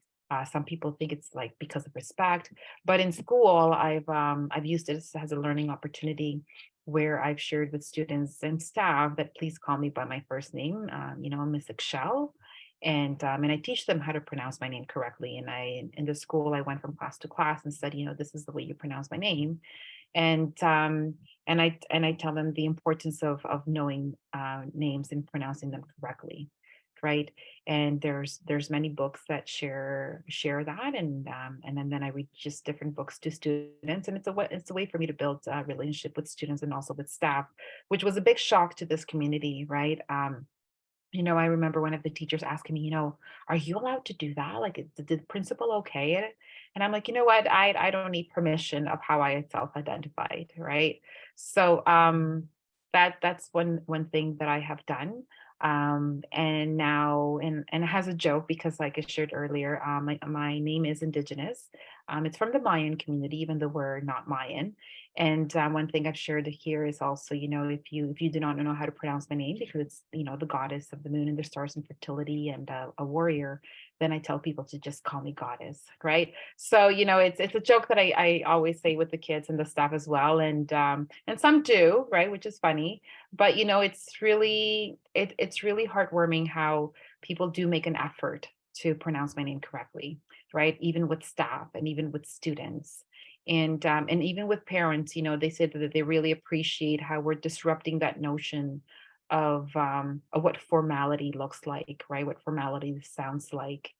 And one last thing that I want to share is that even though there's a lot of work to be done, regardless of what area you live in, the work is also very rewarding, right? It's really nice to hear, students here in the school, speaking, even though it's the colonizer's language, but just having that identity. I remember one kid said to me, shared with another kid, and I just overheard them saying, yeah, she wears a lot of indigenous Mexican stuff, from home, right? So even the fact that he can acknowledge that is something that I never had at his age in grade 2, right? So that's something that, just keeps me going. It, being an administrator is a busy job, but it's also a very rewarding job. And that's all for now. Thank you so much. Kamati. Gracias, Ixchel, and thank you so much for that beautiful reminder, right? That, that young people, that students are not just islands upon themselves. And if we are really looking to support the well-being and academic excellence of students, it is really looking at their parents, caregivers, guardians, their families, their communities, as folks who also are in need of support. And this actually just really, Ixchel, you really just lined us up really well for the next question around structural and systemic changes. So gracias. And next we have Flor Aviles, right? And the question we have coming next is, recognizing that students' learning conditions are workers' working conditions. What supports are needed, whether that be at the Toronto District School Board or any other educational space, so that education workers, such as yourselves, among others, can continue doing this important work in ways that are sustainable? And also, what are ways that educational spaces and schooling in Ontario, including the government, must do to better support students within the Latin America, Abya, Yala, Pachamama, Diaspora communities across all intersectional identity markers, and ultimately the well-being and academic excellence of all students. Flor? Gracias, Andrea. It's interesting. I would say of this question, I definitely, not that I found it challenging, but I think I found it probably most frustrating in terms of being able to address what is sustainable. And I think that for all of us in the educational system in any level, and for those of us especially that identify within the varying communities and intersectionalities, have found that to be the biggest challenge, which is how do we support students in a manner that is sustainable? These opportunities, these webinars are absolutely incredible in terms of spreading the message and the learning and unlearning, which is incredibly great. But there is definitely more support that is needed. There is definitely support at the board level, but there is definitely more support that is needed locally, provincially, and definitely federally. Firstly, with regards to funding, unfortunately, a lot of these things, that's what it comes down to, is funding.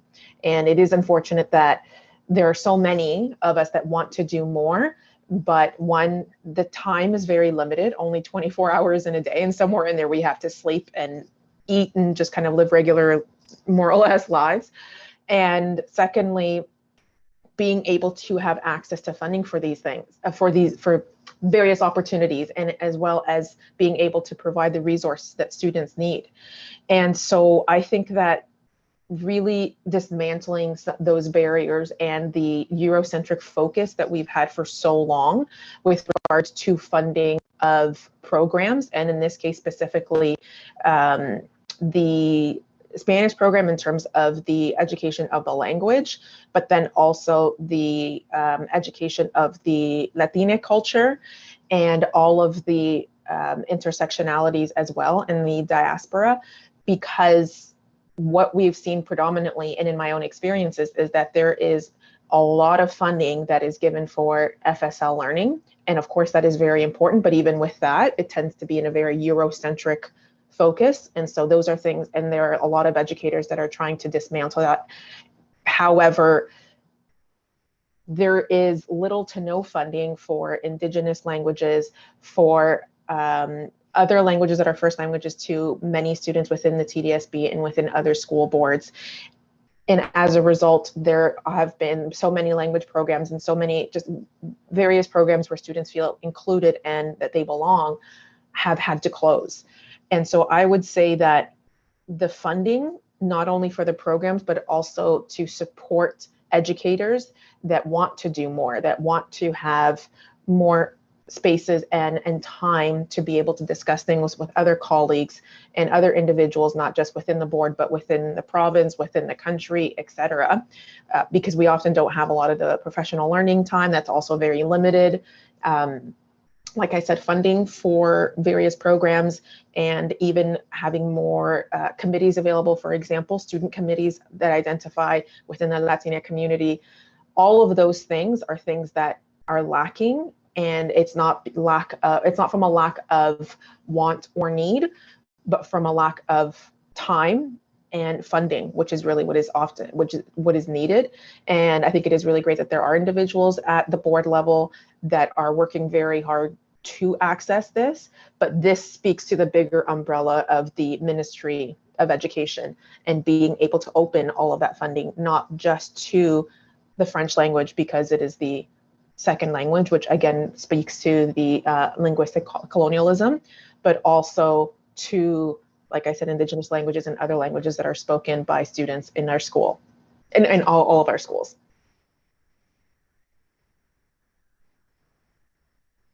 Thank you so much, Flor. 100%, right? Exactly what you had highlighted, right? And it's not a surprise, and it's not a secret that our educational systems, our public educational systems, have been underfunded and under-resourced for decades, whether that be under liberals or conservatives, and without actually the political will and actual proper funding of our educational spaces, it makes it that much harder and less sustainable to actually support students and ensure both their well-being and academic excellence. So, gracias, Flor. And up next, likewise, Trustee Matias de Doitis, right? When we're recognizing that students' learning conditions are workers' working conditions, right? What supports, in your position as Toronto District School Board Trustee are needed so education workers are able to do this important work and support students?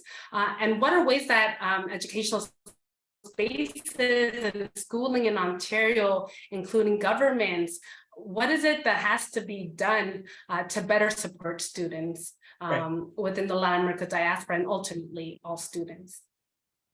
Thank you, Andrea. It's a perfect segue because the school board's about to enter the last stage of our budget process. I sit on the finance committee, and I can bore people to tears with all the numbers around how much we're short, but the large figures, the $170 million would be needed to be added to the system in order to fund the system for what we need, right? So when we talk about decades of reductions in budgets for the public education system across Ontario, that's what we're looking at, and a very difficult circumstance for us to make improvements on the system, right? So we can have all the policies in the world and we can improve all the policies in the world to try and create better conditions so that there are more spaces that can develop and help nurture joy and learning and all the wonderful things that, the best case scenarios, right? Like, but that's not the direction that we're heading into. We're going in the opposite direction, and we're going to find it more and more difficult to do these type of things, and we're going to need our teachers and our educators and our support staff to do more, and it's unfair. And that's a significant part of my motivation for being for wanting to get into this position, to do that fight. Doing my budget town hall next week Tuesday at CW Jeffries, and we'll continue to build. It's not going to just be this budget, it's going to be the next 3 budgets before we have a provincial election. And it's going to be a very tough environment for us to be able to make the improvements that we need to around our inner city school policy, around how we fund supports for educators in the classroom, and how we develop the skills and hiring practices even to create a more representative and a more adapted roster of folks that can go out there and do a good job. It is a tough environment, not just at the primary level. We've seen some of the headlines on that. And in that type of environment, it's much more difficult to, again, develop the programs, the projects, and so on. So power to the people that are in this call, and to one of the questions in there, maybe we have an opportunity to speak to that a little bit before this is over. But yes, we need to organize, and we need to do the work together and collaborate in order to push back and to do better collectively. Yes, I got to snaps for that too, because that just reminded me, the people united will never be defeated. 100%. Organizing, mobilizing, working as a collective, 100%. Gracias, Trustee Matias. Up next, we have Derek. Again, recognizing students' learning conditions are workers' working conditions, workers' working conditions are students' learning conditions. What supports are needed at the Toronto District School Board, and not just at TDSB, in all educational spaces, because we fundamentally know that these are systemic issues.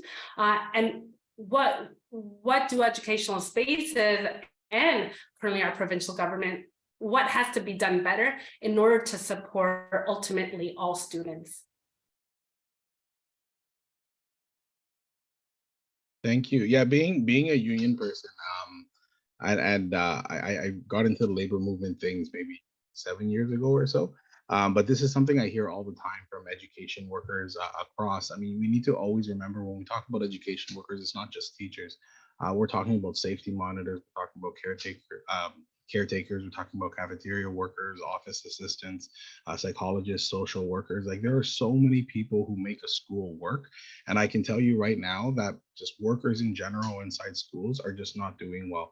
A lot of workers are feeling very unappreciated by our provincial government, unfortunately. A lot of education workers are just facing a lot of mental health issues, right? Because we're being asked to do so much, and so much of it we even agree with. Like the streaming initiatives, the curriculum changes, they're all awesome changes, and so many of us put our heart and like souls into everything we do.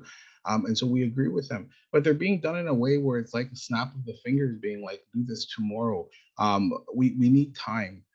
We need time to be able to implement things. I mean, sometimes it's nice to get together in a workshop and discuss things for our mental wellness. Sometimes I prefer to have like those 2 hours of times to get some more work done to make sure that that I'm not stressed about making sure that these students graduate, right? In my position specifically. So just giving us more time for things, I think is essential. And I can't reiterate enough how many education workers there are inside schools that make it work, and how much we're just like, we're not robots, and we need to feel appreciated again, right? Like we all so many of us do it for the students, and so many of us give our heart and soul stuff, but we have families, right? We also have our own mental wellness that we need to also make sure we focus on, because we need to last. I mean, I want to be doing this hopefully at the same rate or maybe more when I'm like 55, 60 years old, right? So we definitely need those supports, and and unions can be a really big friend to these changes, because we also agree, we see what's going on right in the front lines of schools, and we do believe that that change needs to happen as well. We just would like to be a part of it.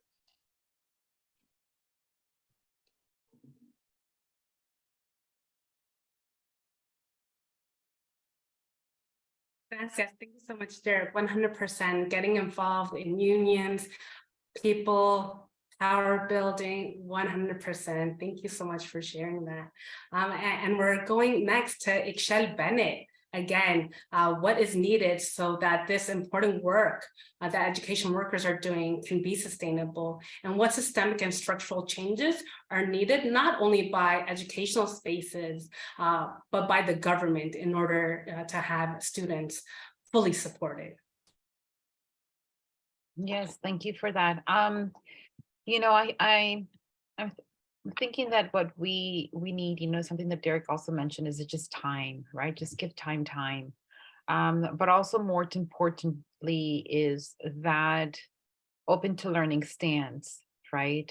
That willingness to learn, unlearn, and relearn what we need to do, and to, you know, as an administrator or as a leader, you know, I grew up in you know, thinking, and I mean grew up in the Eurocentric way of like, you know, a leader never admits their mistakes, right? Or a leader, you know, even if they do something wrong, you know, they never admit it. It's like almost dehumanizing that leadership. And I disagree with that, right? I think that we need to humanize what education is.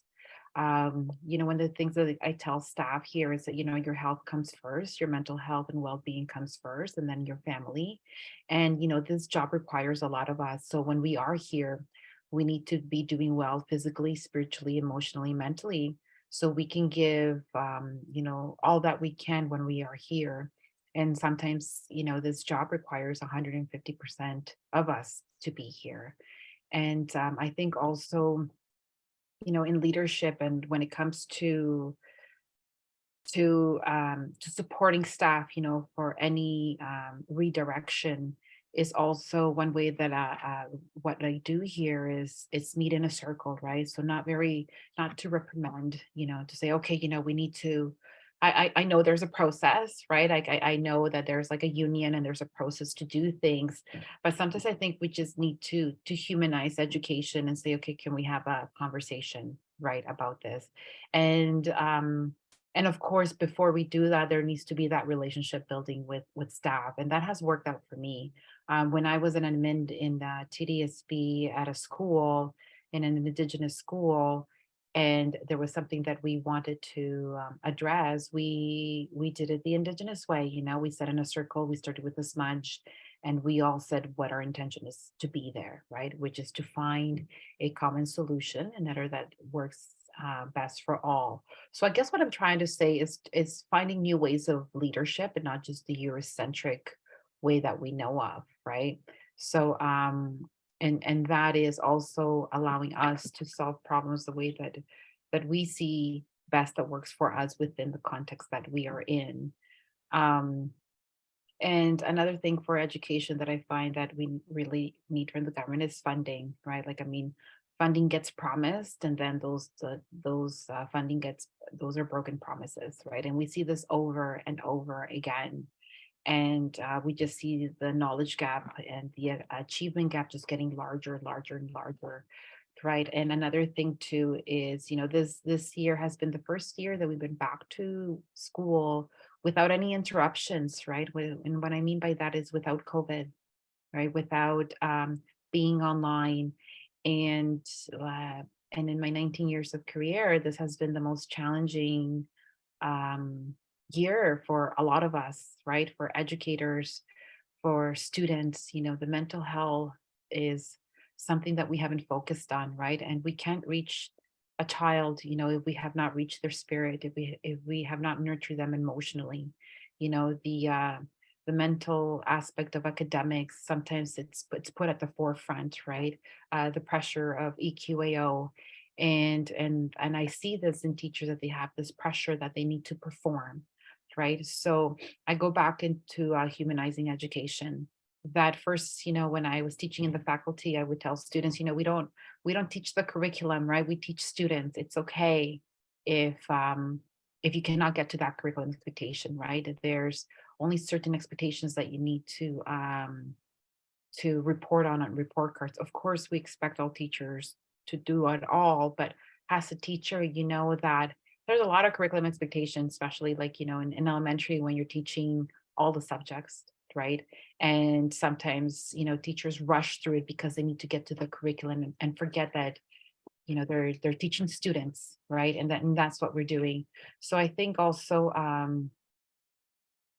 and also it's just that humanizing that education, that it's not about performance, but it's about growth, right? And I see that as, you know, my people are corn people, right? And that growth of the maize, the elote, right?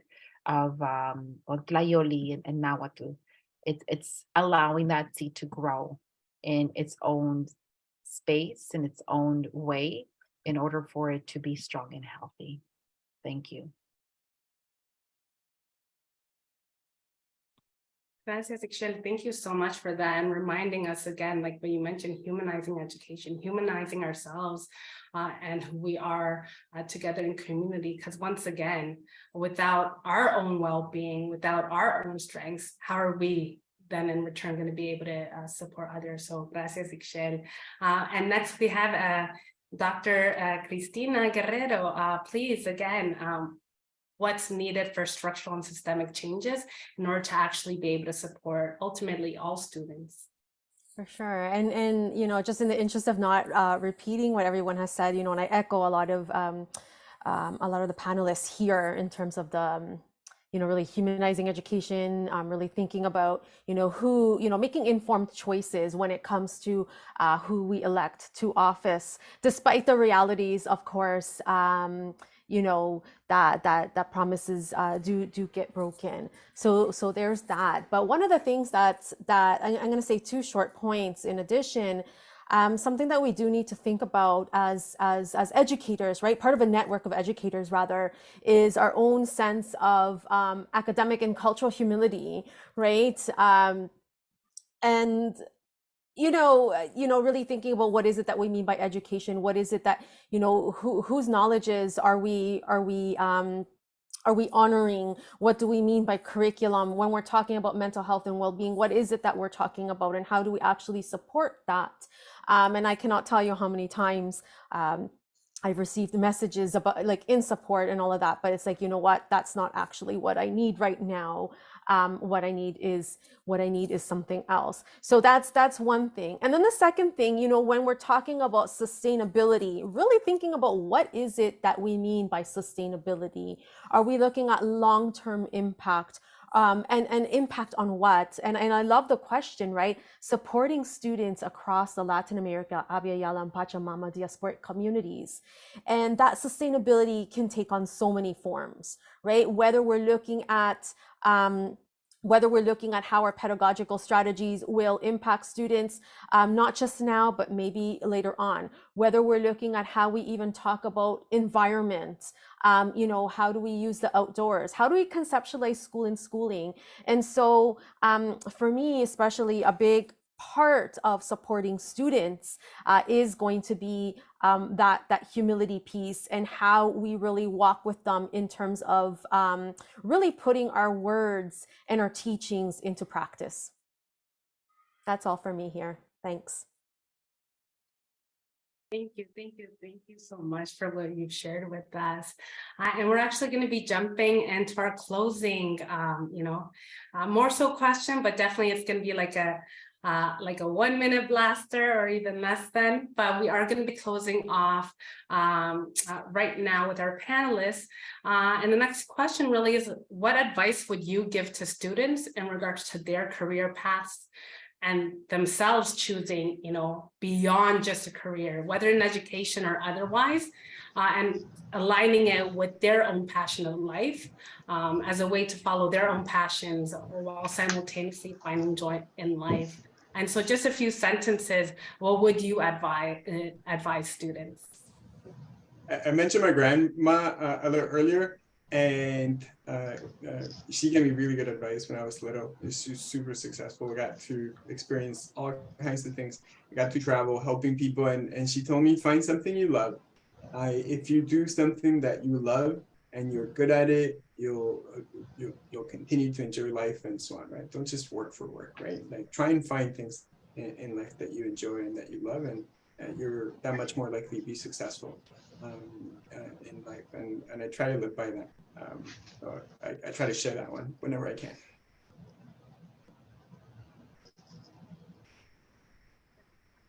Derek, what about yourself? What is some advice that you would give to students in regards to this? Yeah, you would think this would be easier for me as a guidance counselor, but it's not. So I'm just gonna say, like, a balance, like finding joy in life, is trying to find that sync, and it's different for everybody. That synchronous between finding joy in life and living comfortably, and going with the flow as well. Like life is so unpredictable, and you don't have to do things in certain times, and like this whole idea of time. I'm getting too old or whatever. Like I need to do this within this time. That itself is Eurocentric, and so just sort of keeping eyes open for opportunities, finding that balance between joy and living comfortably, and trying to get them to sync together as much as possible, I think.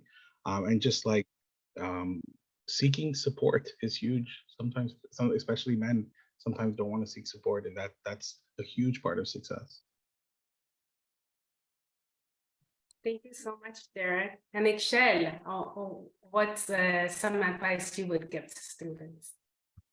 You know what, the advice that I would give, that I wish I received when I was younger is find out who you are and where you're from, right? We all need to know like where our umbilical cord is buried, right? And I mean that figuratively or literally, right? Find out who you are and where you're from, and you'll find when I started researching more of who am I, where am I from, I realized that, you know, I come from family and, you know, an indigenous family that we're still here, right? We haven't left, we're resilient, we're strong, you know, our peoples are not what the media has said that we are, or what books, you know, written by Eurocentric worldviews say who we are, right? Like, don't let others people determine who you are and where you're from. And that way, you know, where you need to go, right? So that's one advice that I would give to students. Thanks. Thank you so much. And Doctora Cristina Guerrero, what's some advice you'd give to students? I made a super quick list, so I'll just share that. So number one is love yourself. Absolutely important. Second, if you have a trusted adult, right? You know, for me, that was my mom and one of my guidance counselors, actually. My child, she doesn't go to her assigned guidance counselor. She goes to one who was my classmate because that's her trusted adult. Third, and I'm saying this as a former careers teacher, make a 5-year plan and really think, really like, so that you can have a pathway of sorts, and, really, and don't worry if it doesn't go in the straight line, but really think about what courses do you need, what volunteer opportunities, who do you need to approach for references, because lots of times we're navigating a very big and wide system. And like I mentioned before, it's important for us as educators navigating a system that we do not, be complicit in being those gatekeepers. Third, look for scholarship opportunities if possible, not just as ways of financing your education or financial literacy, but it looks really great on a CV, right? As racialized people, we have to work 3, 4, 5, I don't know how many times as hard as our white counterparts. And so I think it's really important for us to help each other out in that component. And then second last, honestly, like this is really important to me. A lot of people have helped me to get to where I am today. And so I always advise young people, really think about not something for now, but how might you pay things forward? That's really important. And the last, keep your eye on the prize, no matter what happens, no matter what people tell you, because, at the end of the day, sí se puede. I gotta snap at that. Sí se puede. Love that. Love that. Up next, Flor, what's some advice you'd give to students? Like Doctora Cristina, I also made a list. So 3 things. Firstly is that really to be proud of and acknowledge the life skills that they have. They are incredibly important, and this mindset that I think is very Eurocentric and continues to be a focus, unfortunately, of just on academia. That is not the only thing that matters or that is important. So that with regards to going into the trades industry, just into this university versus college, this still seems to be, unfortunately, a narrative. And to really acknowledge that the skills that they have, such as communicative skills, social skills, being able to handle their finances, those are things that are so incredibly important in life as an adult, and it's really important for them to acknowledge if they do have them, and if not, work on them, but be proud of these skills. And it's not just about academia. Secondly, just in life in general, especially this very unfortunately capitalist mentality that I believe we still live in, try as best as you can to be present in everything that you do, and do not be afraid or shy away from being vulnerable. And Derek also mentioned that this is unfortunately very, it resonates as well with, I feel, more so male identified, that there is not an encouragement for them to be vulnerable and express their feelings. And vulnerability is incredibly important for relationships, for connection, and just connecting with others and connecting with who you are. And lastly, and Doctora Cristina mentioned this as well, and I agree 100% with everyone, but she specifically mentioned love yourself. And I think that it is really important that, although in so many ways with regards to films and social media and all of that, there has been a lot of growth and progression, there still sometimes is that narrative of finding a person to complete you or finding your other half. And that is something that I encourage to students not have that narrative. You don't need anyone to complete you. You don't need to find your other half. You complete yourself, find who you are, and always be your own half. And prioritizing yourself, your health, your mental health, and your needs is not selfish. And that is absolutely important and I think imperative in life. Thank you so much, Lord.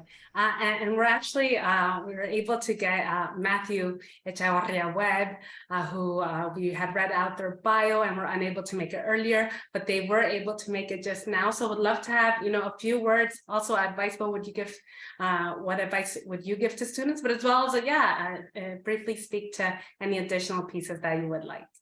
Matthew? Gracias. Oh, you're on mute, Matt. The pieces I'd like to share with everyone here is embrace your Latinx heritage. It's nothing to be ashamed of or have to feel you have to code switch. Organizations, places that you work, be in those places that value it, not to their advantage, but value what lens and intersectionality of your Latin American heritage that you bring to them that enhances the good work. Several of my colleagues earlier mentioned about love yourself. It's so important. It's such a harsh world out there, but be comfortable with who you are and the intersectionalities that you bring. Lastly is never forget familia. Never forget our family. We're not where we are without the support of our family. I've recently tried to re-embrace my Cuban Spanish heritage, examining my Chevalier heritage. And I realized so much of it that I miss that helped define who I am. Always look back to where you came from, how you got there, how your people got there, because those are very good stories and guides and wisdom that will help you make good decisions going forward. On a personal note, I was sharing with Andrea that I just posted a position in response to an earlier question about what is it that we can do systemically to try and support our students of our heritage. And we just posted a graduation coach for Latinx students and supporting additional racialized students within our district with a focus on working with our Bradford district area. And also through that, we listen to community voice. Never forget to listen to community. Community will be there to support you and you them. In what ways can you further, in whatever roles and spaces you are, support our community? Gracias. A ti, Andrea.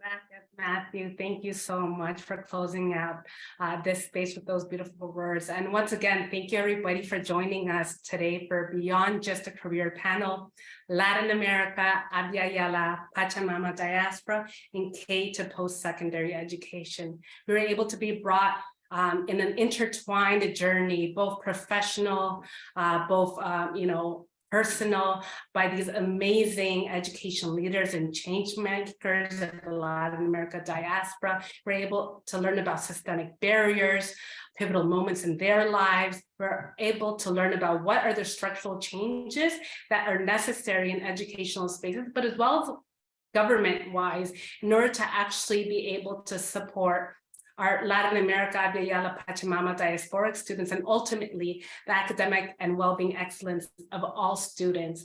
And it really starts with, again, collectively organizing and knowing that we will win when we work together. So once again, thank you to each and every one of you, us and ourselves for joining in here collectively in community. So thank you all.